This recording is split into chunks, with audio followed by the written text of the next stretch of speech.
In this video, we're talking about how to find the gradient vector and maximum directional derivative of a multivariable function. And in this particular problem, we've been given the function f of xy is equal to 2x squared plus 3xy plus 4y squared, and we need to find the gradient vector and maximum directional derivative at the point 1, 1. So we're going to be using these formulas here. This first formula is the formula for the gradient vector. This is the notation that we use for the gradient vector.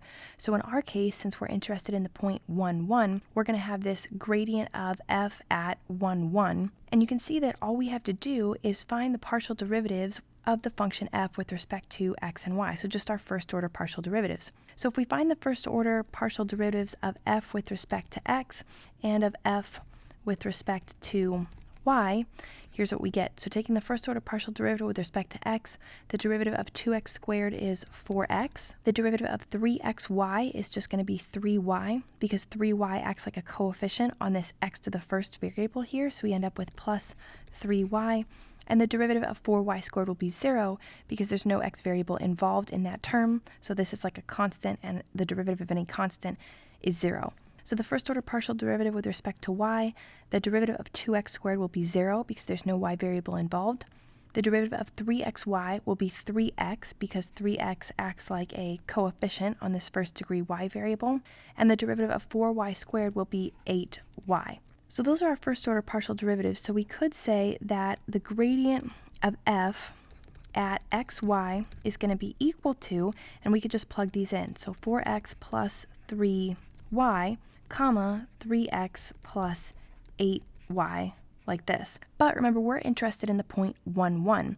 So then we would say that the gradient of f, plugging in that point, 1, 1, is going to be equal to, and we would just plug in 1 for x and 1 for y coming directly from that point. So we'd end up with 4 times 1 plus 3 times 1, comma, 3 times 1 plus 8 times 1. And we would just plug those in directly. So then we'll say the gradient of f at the point 1, 1 is going to be 4 plus 3 is 7, and then 3 plus 8 is 11, so it's 7, 11. So this vector notation, that represents the gradient vector of the multivariable function at this particular point.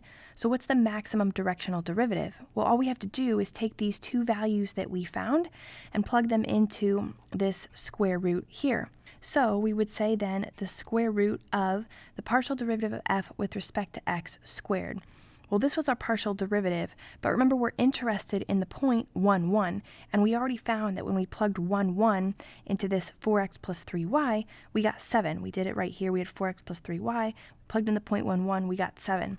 So really, we're just taking these two direction numbers, and we're saying 7 squared, and then partial derivative of f with respect to y we said was 3x plus 8y, but when we plugged in the point 1, 1 right here, we got 11. So we take that 11 direction number and we say plus 11 squared, and this value we find here is going to represent the maximum directional derivative. So when we simplify here, what we get is the square root of 49 plus 121. 49 plus 121 is 160, 170, so we get square root of 170.